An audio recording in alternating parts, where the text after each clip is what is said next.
வணக்கம். ஜனவரி 5ஆம் தேதி இன்னைக்கான முதல் பதிவு. பங்குச்சந்தையில் நடந்த சில விஷயங்களை விரைவாக பார்க்கலாம்.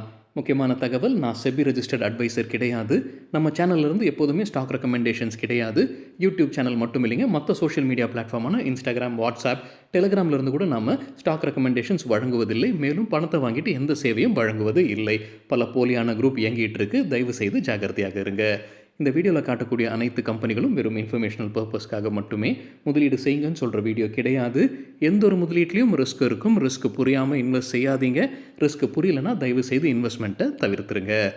நம்ம ருபி டிரைவர் சேனலை ஆதரிக்கிற அனைத்து நல்ல உள்ளங்களுக்கும் நன்றி. சில இண்டிவிஜுவல் ஸ்டாக்ஸ் மற்றும் செய்திகள் விரைவாக பார்க்கலாம். சனிக்கிழமை காலையில் யுஎஸ்ஏ வெனிசுலா நாடு மீது தாக்குதல் நடத்தி இருக்கிறாங்க. அங்கே இருக்கக்கூடிய அதிபரை கைது செய்திருக்கிறாங்க. சில தகவல் நியூஸ் 18, மணி கண்ட்ரோல் மற்றும் எக்கனாமிக் டைம்ஸ்லேருந்து கிடைத்தது. விரைவாக பார்த்துடலாங்க. ஏன் வெனிசுலா மீது யுஎஸ்ஏ தாக்குதல் நடத்தி இருக்கிறாங்க? 40 பேர் கிட்டத்தட்ட உயிரிழந்திருக்கிறாங்க. ஸோ காரணம் சொல்லியிருப்பது 2 காரணங்கள் சொல்லியிருக்கிறாங்க. ஒன்று வந்து நிறைய இல்லீகல் இமிகிரன்ஸ் வந்து வெனிசுலாவிலேருந்து யூஎஸ்ஏக்கு வந்துகிட்டு இருக்கிறாங்க. ஸோ வெனிசுலா மேப்பில் எங்கே இருக்குன்னு செக் பண்ணி பார்க்கும்போது சவுத் அமெரிக்காவில் இருக்குது. ஸோ நார்த் அமெரிக்கா மேலே இருக்குது, கீழே சவுத் அமெரிக்கா இருக்குது. ஸோ அங்கேருந்து இல்லீகல் இமிகிரன்ஸ் அதிகமாக வருவதாக ஒரு குற்றச்சாட்டு. இரண்டாவது பெருசாக குற்றச்சாட்டு வைக்கிறது வந்து ட்ரக்ஸ். நிறைய ட்ரக்ஸ் அங்கேருந்து யூஎஸ்ஏக்குள்ளார வருது. நம்ம சில தினங்களுக்கு முன்னாடியே பார்த்துருந்தோங்க. சில தினம் சொல்லும்போது சில மாதங்களுக்கு முன்னாடி நம்ம செய்தி பார்த்துருந்தோங்க. வெனிசுலா மீது யூஎஸ்ஏ வந்து சில சாங்ஷன்ஸ் விதிச்சிருந்தாங்க. தாக்குதல் நடத்துவதற்கான வாய்ப்புகள் இருக்குன்ற செய்தியெல்லாம் வந்தது. அப்போ அது நடக்கல. ஸோ இப்போ திடீர்னு அந்த தாக்குதலை நடத்தி இருக்கிறாங்க. சனிக்கிழமை காலையில் தாக்குதல் நடத்தி அங்கே இருக்கக்கூடிய அதிபரை கைது செய்து யூஎஸ்ஏக்கே கூட்டிகிட்டு போயிருக்கிறாங்க.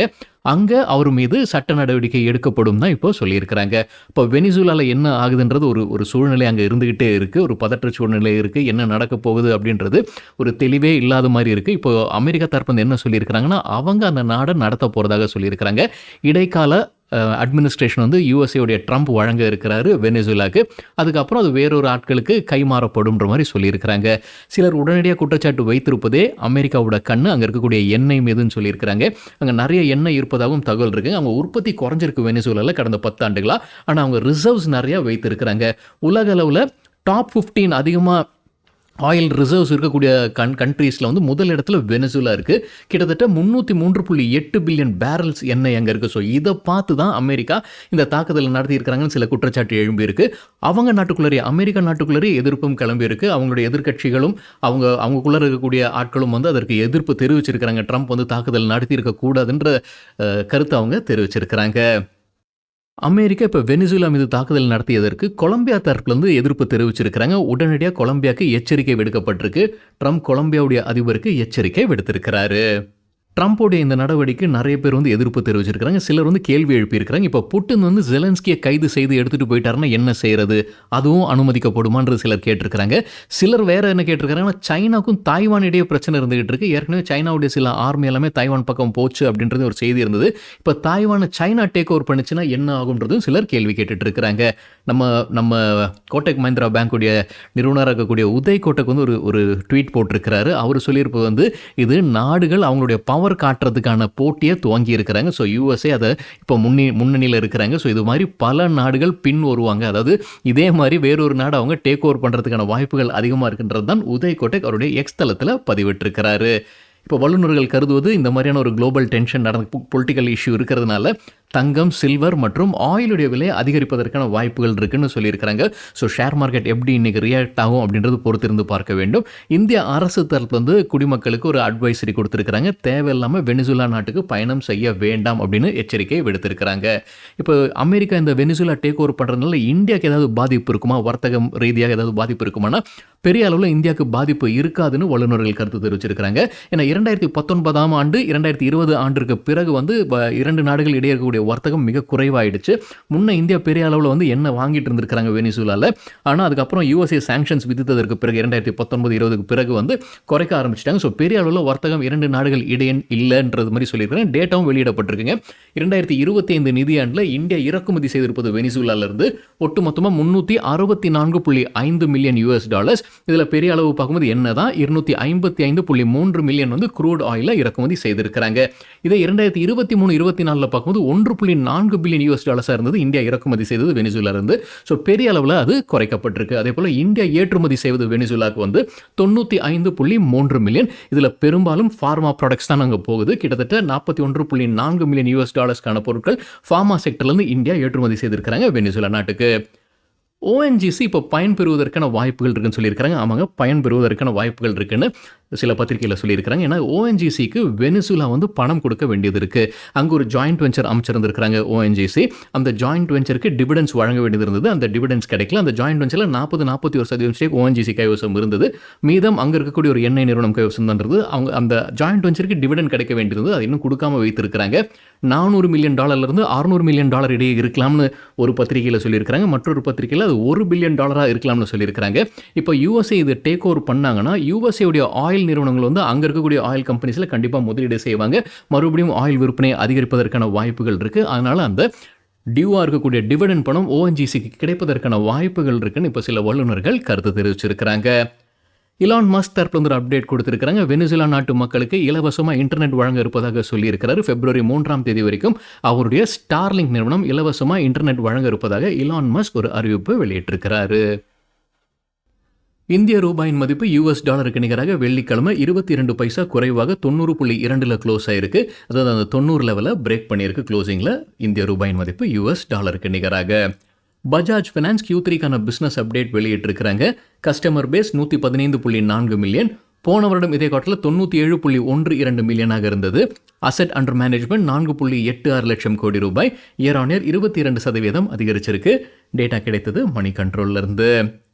சோபா லிமிடெட் Q3க்கான பிஸ்னஸ் அப்டேட் வெளியிட்டிருக்கிறாங்க. Highest ever quarterly real estate sales இந்த Q3 தான் நடந்திருப்பதாக சொல்லியிருக்கிறாங்க.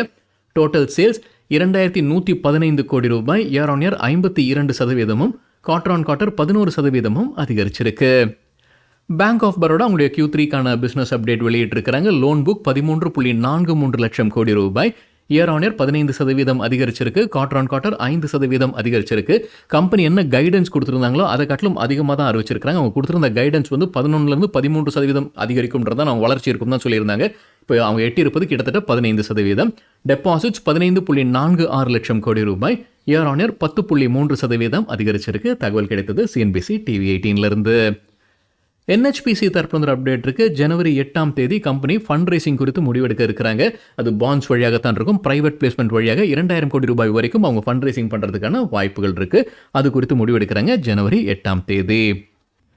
சன் ஃபார்மா மற்றும் ஏரிஸ் பயன்பெறுவதற்கான வாய்ப்புகள் இருக்குன்னு CNBC TV18 ஒரு தகவல் கொடுத்திருக்கிறாங்க. கனடா மற்றும் பிரேசில் நாட்டில் weight loss drug market open ஆகிறதுக்கான வாய்ப்பு இருக்குன்னு சிஸ்டமேட்டிக்ஸ் அவங்களுடைய ரிப்போர்ட்டில் தெரிவிச்சிருக்கிறாங்க.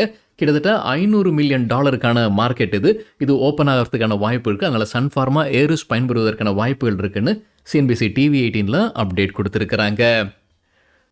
வேதாந்தா குறித்து பிஸ்னஸ் லைன்லேருந்து கிடைத்த ஒரு தகவல். அவங்க மெட்ராஸ் ஹைகோர்ட்டில் ஒரு ரிட் பெட்டிஷன் தாக்கல் செய்திருக்கிறாங்க. தூத்துக்குடியில் இருக்கக்கூடிய அவங்களுடைய ஸ்டெர்லைட் ஆலையை மறுபடியும் துவங்குவதற்கு அதை வந்து கிரீன் ஆலையாக மாற்றணுன்ற ஒரு அப்ளிகேஷனை கொண்டு வர இருக்கிறாங்க. அதற்கு அரசு கிட்ட இருந்து பரிந்துரை செய்யுன்ற மாதிரி தான் அவங்க கோர்ட்டுக்கு போயிருக்கிறாங்க.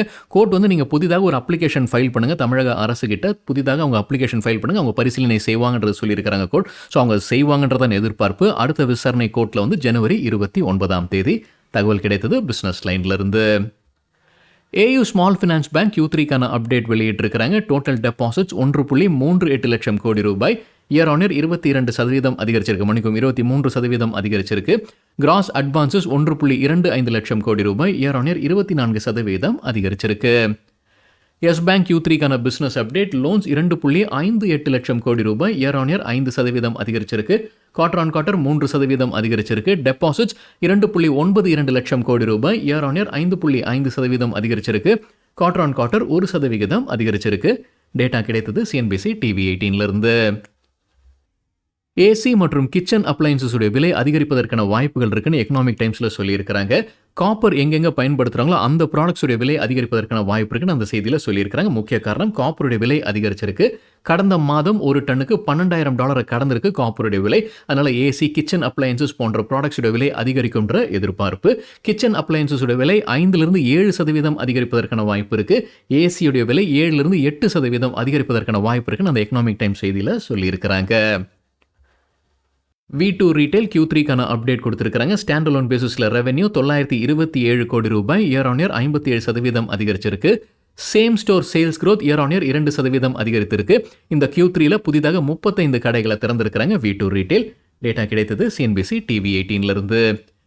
நிபி லிமிடெட் தற்போது அப்டேட் இருக்கு. இந்தியன் ஆர்மி கிட்ட இருந்து 293 கோடி ரூபாய்க்கான ஆர்டர் கிடைச்சிருக்குன்னு சொல்லியிருக்கிறாங்க நிபி லிமிடெட். ஆம்பர் என்டர்பிரைசஸ் தற்போது அப்டேட் இருக்கு. அவங்களுடைய 2 சப்சிடரி நிறுவனங்கள் அசென்ட் கேஸ் சர்க்கியூட் மற்றும் ஷாகினி டெக்னோ ஆர்ட்ஸ்க்கு அரசு கிட்ட இருந்து அனுமதி கிடைச்சிருக்கு. ப்ரொடக்ஷன் லிங்க்ட் இன்சென்டிவ் ஸ்கீமுக்கான ப்ராஜெக்ட்ஸ்க்கு அவங்களுக்கு அனுமதி கிடைச்சிருக்கு. இது வந்து எலக்ட்ரானிக்ஸ் காம்பனன்ஸ் கீழே வரக்கூடிய PLI ஸ்கீம். நம்ம முன்னவே வீக்கெண்டில் ஒரு செய்தி பார்த்துருந்தோங்க. டிக்சன் டெக்னாலஜிஸ்க்கு 2 ப்ராஜெக்ட்ஸ் அனுமதி கிடைச்சது அப்படின்ற செய்தி பார்த்துருந்தோம். இப்போ ஆம்பர் என்டர்பிரைசஸ்க்கும் அனுமதி கிடைச்சிருக்குன்ற தகவல் கொடுத்திருக்கிறாங்க. உஜ்ஜீவன் ஸ்மால் ஃபினான்ஸ் பேங்க் Q3க்கான பிசினஸ் அப்டேட் வெளியிட்டிருக்கிறாங்க. டெபாசிட்ஸ் 42,219 கோடி ரூபாய் இயர் ஆன் இயர் 22% அதிகரிச்சிருக்கு. குவார்டர் ஆன் குவார்டர் 7.5% அதிகரிச்சிருக்கு.